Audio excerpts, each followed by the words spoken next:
budidaya, kita ingin karena banyak kendala. Yang jelas yang hadir ini adalah petani Lombok semua, petani Lombok. Yang jelas kalau kita mau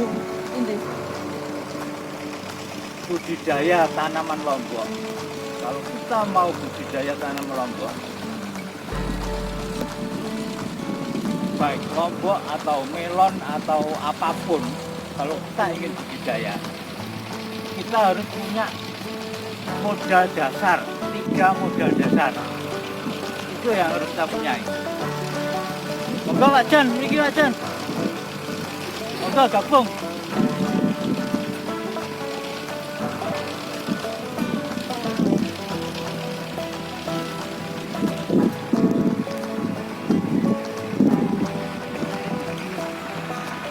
Jan monggo, betul sinten?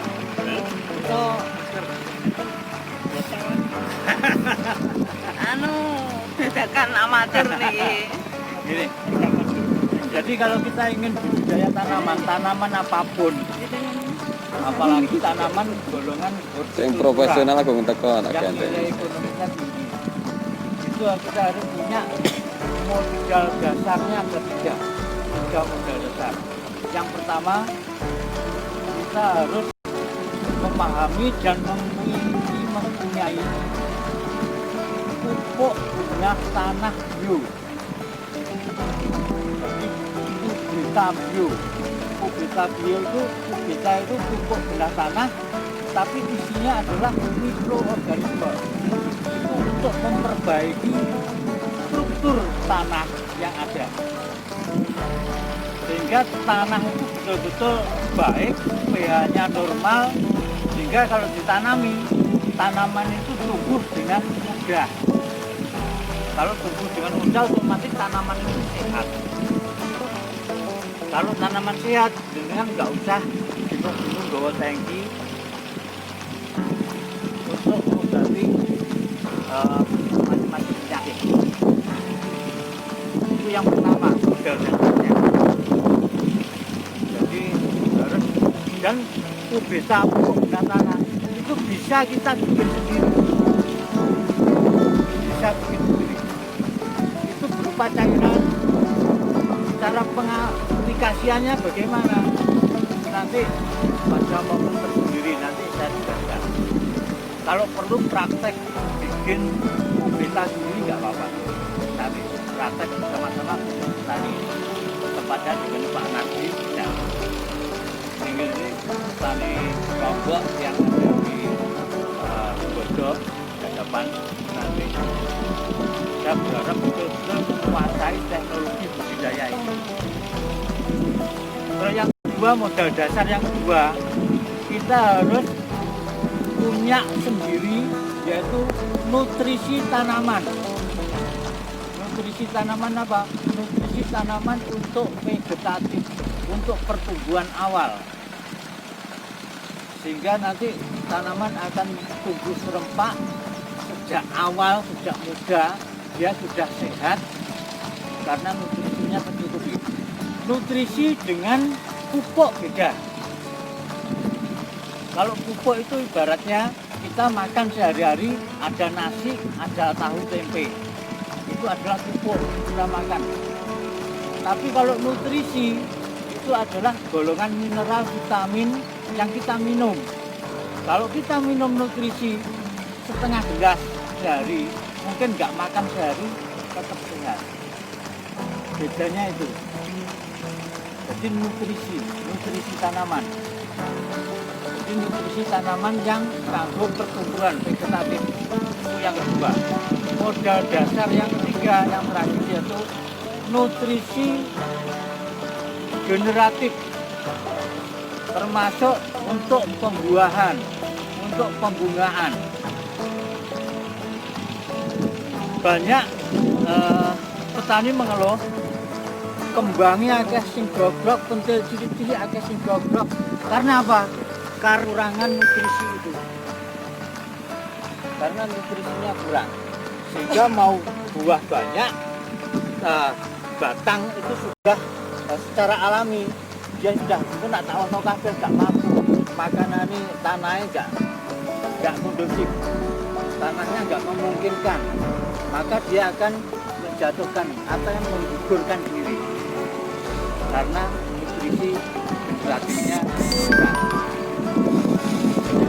Ya kurang. Jadi nutrisi itu ada dua, nutrisi kanggo pertumbuhan sama nutrisi pembungaan atau pembuahan. Semuanya ini kita bisa bikin sendiri. Bisa bikin sendiri. Mungkin saya berharap nanti suatu saat kapan-kapan kami Lombok nanti yang depan Megalipad tadi sama Pardi nanti bisa ke rumah. Di sana ada semacam laboratorium. Di situ ada yang namanya hormon pembungaan, hormon pertumbuhan, kemudian nutrisi tanaman, segala jenis tanaman. Terus kemudian ada pupuk benah tanah bio yang isinya nanti bisa ada trichoderma, bioplasium, macam-macam. Termasuk ada mikorisanya. Mikorisa itu gini. Mikorisa tolong jabutno sing kolot. Nah, bakteri mikorisa itu dia berkembangnya adalah di akar, ya di akar. Akarnya nanti akan bengkak, bengkak itu adalah bakteri mikorisa masuk di dalam jaringan akar. Kalau akarnya sudah bengkak, berarti akar itu pemicu pertumbuhan serabut akar. Itu nanti akan kemana-mana, menyebar akarnya ini. Jadi mikorisa itu adalah teman kita, bakteri menguntungkan. Apabila tanaman dikasih mikorisa, maka akar akan lebat sekali, penyerapan air, penyerapan unsur hara akan penuh, maka tanaman akan sehat. Mikorisa. Bakteri mikorisa itu bisa kita bikin. Kita aplikasikan ke pangkal batang atau ke lahan. Nanti dia akan simbiosis dengan sel yang ada di jaringan tanaman, jaringan akar, sehingga membentuk seperti gumpalan apa tonjolan gitu, mentol, ya, ringgil-ringgil, sehingga nanti akarnya itu akan lebat, Dan mikorisa ini akan mengeluarkan semacam miselium. Nah, miselium itu apabila tanah ini kering, maka mikorisa ini tugasnya adalah mengambil air dari kedalaman. Dia akan mengeluarkan miselium seperti sarangnya laba-laba. Kalau monggo sarangnya kan halus putih, itu ke bawah terus dan miseliumnya banyak, bakterinya masalahnya banyak, ke bawah sampai ketemu air, sehingga kalau di sini banyak mikorisa, sekering apapun tanah, tanaman tidak akan layu. Biarpun kekeringan tidak akan layu. Contoh jenengan kalau lihat di channel-channel YouTube yang ada di luar negeri pertanian, di pertanian di sana itu nggak ada tanah yang basah, semuanya tanah kering. Tapi nggak ada tanaman yang layu kekurangan air. Karena apa? Karena dia mengandalkan teknologi dan ini Indonesia bisa kita bikin. Itu mungkin apa yang saya jelaskan. Saya berharap nanti kapan-kapan kita bisa belajar bersama. Nanti mungkin bisa ke rumah, kita tinggal bareng, kita bikin nutrisi tanaman sendiri, nanti belajar praktek. Terus kita mungkin bisa bikin pestisida nabati, bisa dipraktekkan, sehingga penggunaan pestisida kimia nanti kita bisa berkurang. Karena apa? Saya berharap penggunaan pestisida kimia itu dikurangi betul. Karena apa? Karena di dalam tanah inilah banyak makhluk hidup, mikroorganisme yang membantu kita. Yang ada di dalam tanah itu makhluk hidup juga ciptaan Allah.